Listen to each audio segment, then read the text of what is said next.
headlines. In a lively parliamentary session on Thursday, several National Assembly members raised concerns over the composition of a newly formed committee tasked with investigating the sale and disposal of assets belonging to former President Yahya Jammeh. The Gambian and the Senegalese governments, in collaboration with the World Health Organization, launched the 2025 Synchronized Bed Net Mass Distribution Campaign in the border village of Kir Ali in the North Bank region.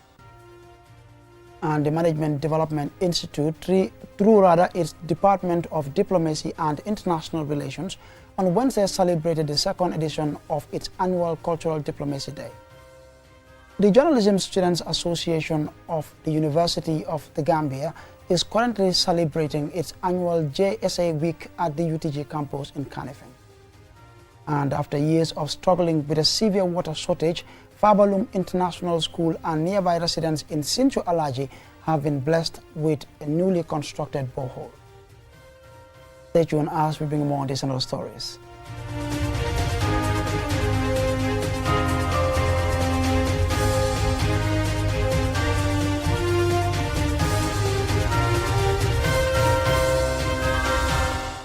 And now here's the news in detail. Now, in a lively parliamentary session on Thursday, several National Assembly members raised concerns over the composition of a newly formed committee tasked with investigating the sale and disposal of assets belonging to former President Yahya Jammeh. Usman Jatta covered the proceedings and filed this report. The National Assembly moved with the formation of a 7-member Special Select Committee entrusted with the mandate to investigate the controversial sale and disposal of assets linked to former President Yahya Jammeh, a matter widely seen as one of the country's most significant financial scandals. Presenting the motion before the House, Majority Leader and NAM for Kantora, Honorable Bile G. Tunkara, laid out the case for the committee's approval. 1. Honorable Abdullahi Sise as chairperson. 2. Honorable Madi M.K. Sise as vice chairperson. 3. Honorable Swaibu Ture, member. Honorable Kebalam Fofana, member.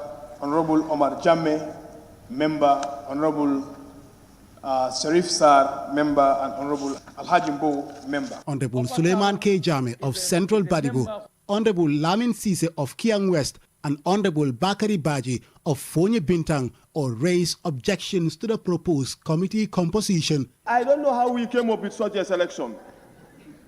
I am against it today, tomorrow, and forever. And looking at it, for my suggestion, I want Honorable Suebu Ture to become the chair and Honorable Keba Lamfofona to become the vice chair, and the rest can be members. Upper Salum is a member who is fully engaged nationally and internationally. This committee needs focus and it needs members who will have time to work on it. This inquiry that we are opening here is to look at issues that governments should have done and they have not done. Because when you established an institution, you expect to hold them accountable, to report to you. However, not all NAMs share the same view. Honorable Jibim Balo of Lower Fuladu West expressed confidence in the committee's integrity and highlighting the need to move forward constructively. These people are competent, they are trusted, they will do it, and we want an outcome to this because everybody is watching. A recurring theme during the session was gender inclusivity. Honorable Fatu Cham, NAM for Sani Mentoring, questions the absence of female voices on the proposed committee. Don't we have women in this country whom we, the women and men, are representing? I think this is not fair to the women of this parliament. We have all right to represent our people equally as men are representing their people in this parliament. Despite differing opinions on composition, lawmakers across the aisle agreed on one fundamental principle: the need for transparency, impartiality, and accountability in unearthing the truth. When the motion was put to a vote, 24 members supported the formation of the committee, 16 opposed it, and 1 abstained. Speaker of the National Assembly, Honorable Fabakary Tombong Jatta, reminded committee members of their solemn duty to act in the nation's best interest. with the committee now in place and a 4-month timeline set, all eyes are on the next steps and the findings of the committee. Osman Jatta, reporting for QTV News. Quite interesting developments there. Now, to make sense of what's been a politically charged week here in the Gambia, I am joined now by a familiar face and voice, senior news editor and broadcaster at QTV, Mamadou Mbodj. Mr. Mbodj, great to have you on the program. Let's begin with the President's national address last night. What stood out most to you in his message to Gambians? The very first line, when he said that, yes, there was a national outcry, there's a concern, but he said with reason. So he was really acknowledging that people had legitimate reasons, really why they demanded essentially, which was transparency. So in fact, I read into it a bit of a chide to the police. Why did you deny these people the right to go out and protest, and demand transparency? Because there were genuine reasons in there for these people wanting to do that. And secondly, when he said that because they had formed a parliamentary task force and the minister's been reporting regularly, there were details that were new to him. That was very, very interesting. And finally, that the findings will be made public and the recommendations will be enforced. What do you think the President was trying to achieve with this, politically with this address, especially on the eve of a National Assembly debate? Short, sweet. I think it was a well-crafted message.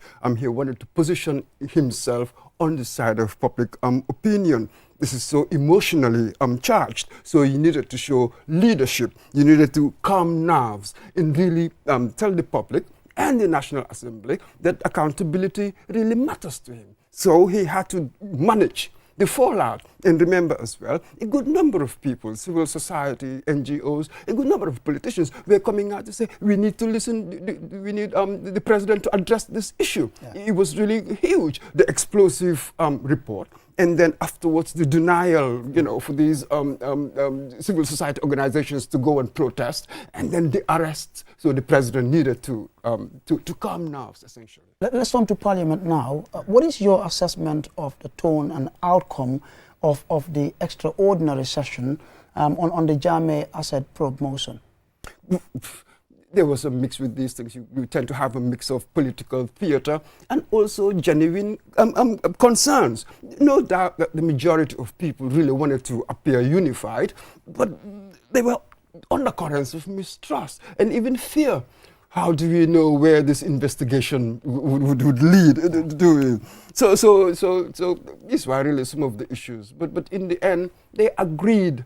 And the vote, we were just given there, the votes, 24, voted for, 16 against, 1 abstained. But the very fact that you've had these people who said no, the 16, and the 1 abstention tells you really that, the different interests at play there. So given what is at stake, what challenges do you think the Select Committee will face in ensuring a transparent and impartial investigation? Oh, this is big because politics is really everywhere. So they need to navigate through many challenges, really. Potential political interference, that would be one of them. Perhaps even limited access to records. That would be quite interesting as these things go on. And how do you manage expectations? These are all important. We need a body that is impartial and committed to due process. You mentioned importance. How important is it to keep political interest out of this probe, and can the committee realistically be independent? Well, any perceived bias would obviously vitiate, it will really undermine the credibility of these really very, very important investigations. And complete independence would be challenging, obviously, because of it's a politically charged environment, as we said earlier. But we all understand that non-partisan membership, non-partisan treatment of these really important issues, it is absolutely significant.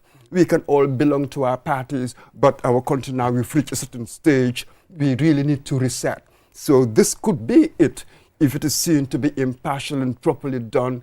It will, at very least, diffuse the tension that is now quite simply palpable.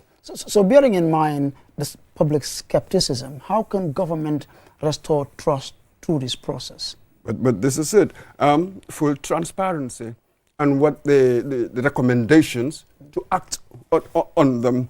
And they will really also, people who are sort of found to be culpable in this must be held to account. That is absolutely key. And constant engagement with civil society. So you must have that open dialogue with the people, with constant civil society generally, really. To the president now, what role does he play in influencing or supporting this probe? They must provide all the resources that this committee will need to investigate this thoroughly. There must be access to all the records. We must make sure that all institutions cooperate with the committee. So these are the things we must do. And avoid the temptation. It may not come from the president, really. It may come from all the members. Avoid political interference. In other words, support it. Don't steer it. Yeah. On a final note, to wrap up, what impact could this investigation have on governance and anti-corruption efforts in the Gambia?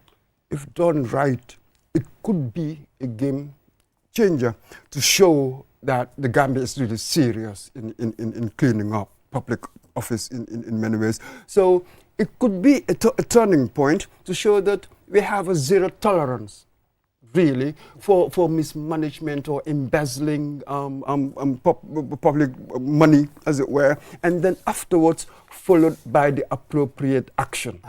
That is it. So without that, the credibility would be undermined. That is very important. And once they've done it right, it will inspire citizens. You know, we will know that this administration is really serious about tackling this. We've been talking about it for a long time. Perhaps this is an opportunity for us to reset everything, really. I will leave it at that for now. Thank you so very much, Mr. Mboch. We appreciate you being on this program.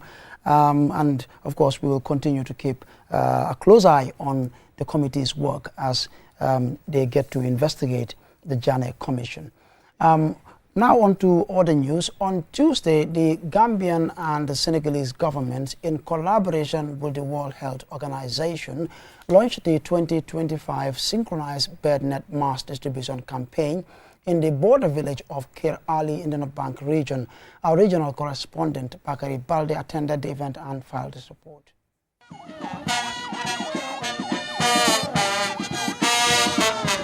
Malaria remains a significant public health challenge to both the Gambia and Senegal, although there have been notable reductions in morbidity and mortality over the past decade due to several interventions.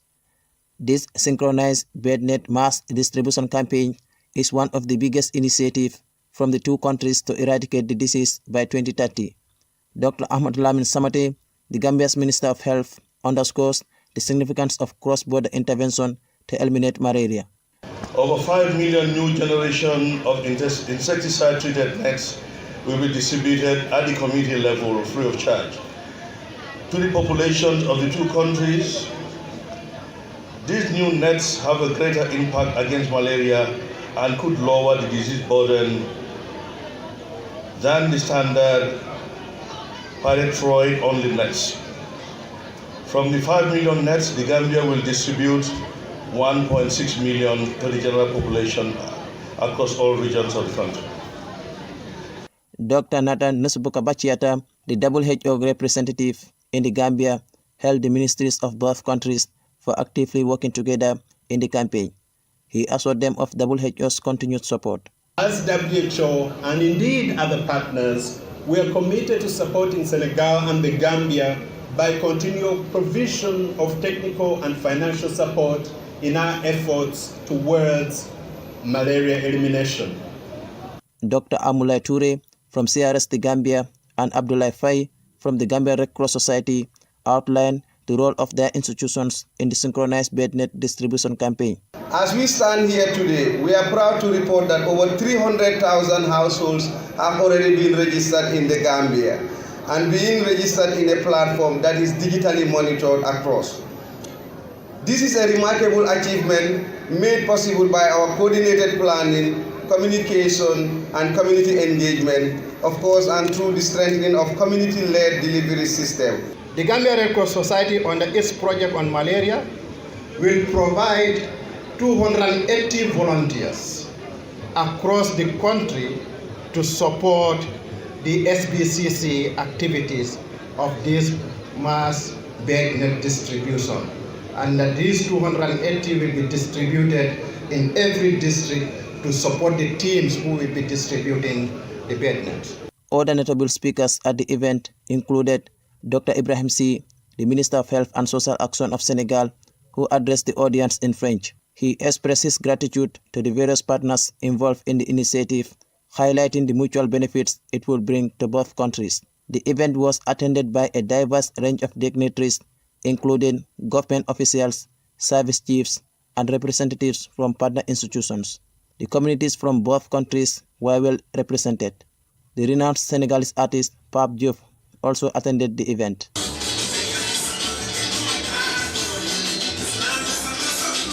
Bakary Balde, Qtvnews. And a report there by Bakary Balde on the joint Gambia-Senegal mass bednet campaign will lead us to the commercial break. But when we return, we will bring you highlights from the second edition of the Department of Diplomacy and International Relations Annual Cultural Diplomacy Day at MDI, plus a story of hope as water scarcity comes to an end for a school and community in Sincho Alaji. We'll be right back.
The Roots Project invites you to a special live TV program on Saturday, 17th May 2025 from 11 a.m. to 12:30 p.m. on QTV. This 1 hour, 30 minutes live phone-in talk show will highlight the project's progress and achievements. Roots officials will provide an overview of the project, share key activities implemented in 2024, and unveil plans for 2025. It's an opportunity for stakeholders and the public to stay informed and engage directly with the project team. Tune in, call in, and be part of the conversation. Don't miss it. Saturday, 17th May 2025, 11 a.m. to 12:30 p.m. only on QTV.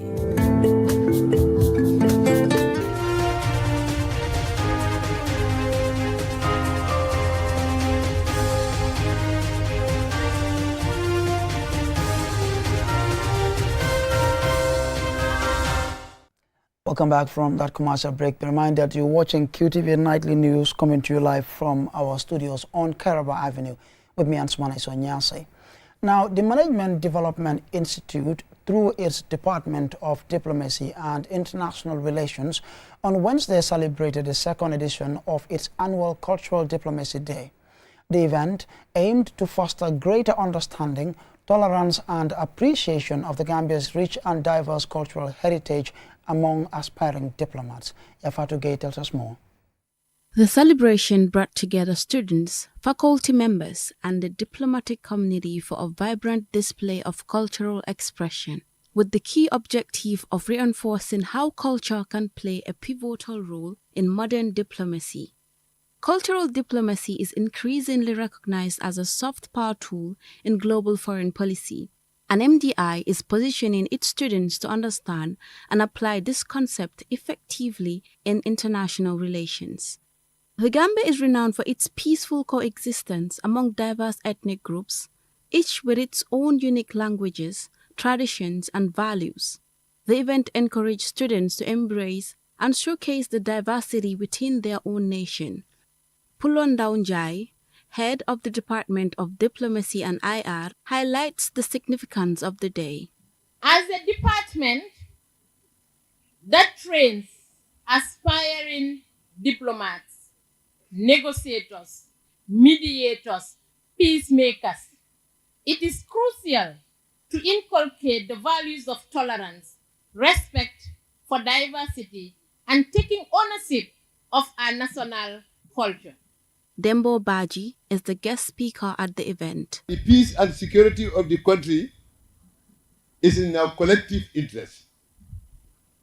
We therefore cannot afford to disunite the people and derail the development process. We should all be marching in solidarity for self-reliance and development for a better Gambia. The day featured vibrant performances by student groups showcasing traditional dances, songs, attire, cuisine, and storytelling.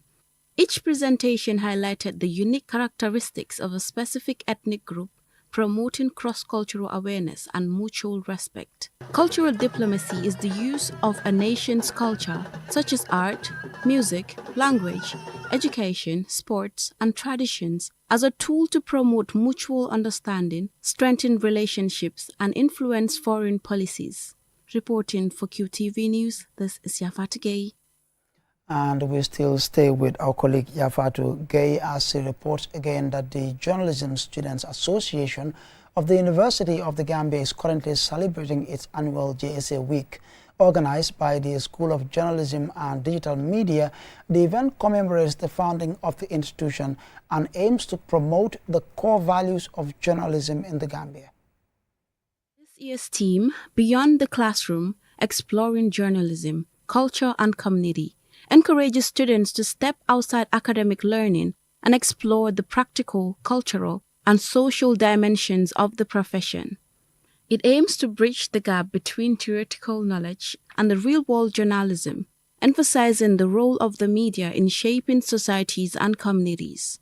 Throughout the week, a variety of activities have been scheduled, including a blood and sanitary pad donation drive, panel discussions with media professionals, and interactive sessions. These activities are designed to foster ethical journalism, encourage community engagement, and promote solidarity among students.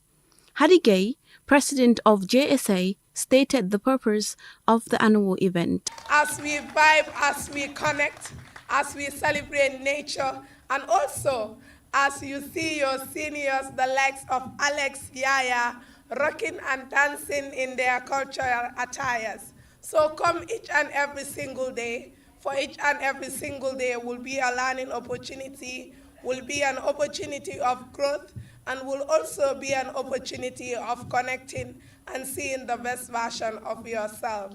Annette Kamara, chairperson of the JSA, discussed this year's theme and highlighted the important role journalists play in national development. This year's theme, Beyond the Classroom, Exploring Journalism, Culture and Community, is not a catchy phrase for just the posters or the banner.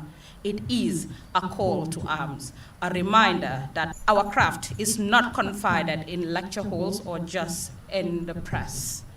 Journalism is living, it is listening, it is lifting the veil on truths some would rather stay hidden, but it is about wading into the chairs of our communities with a notepad in one hand and a moral compass in another. Melchizedek James Onobi is the Dean of the faculty. It is responsibility that's thrust on you, but it's also responsibility that you have to guard carefully. That means that what you're doing as students in learning and perhaps practicing is you're deliberate about the purpose you want to achieve. There are no accidents. There are only intentions. No excuses. You are persistently deliberate and intentional about the steps you take, whether you're reporting, whether you're observing and stuff. The objective of the JSA Week is to celebrate the role of journalism in nation building, promote ethical reporting practices, and foster community engagement among students. It also serves as an opportunity to enhance community within the student body and reflect on the power of media in shaping public opinion and driving positive change. Reporting for QTV News, this is Yafat Gay. And I'm afraid this is where we draw the curtains on this bulletin. On behalf of the entire production team, thanks for watching. Do join us at 10 p.m. for another bulletin.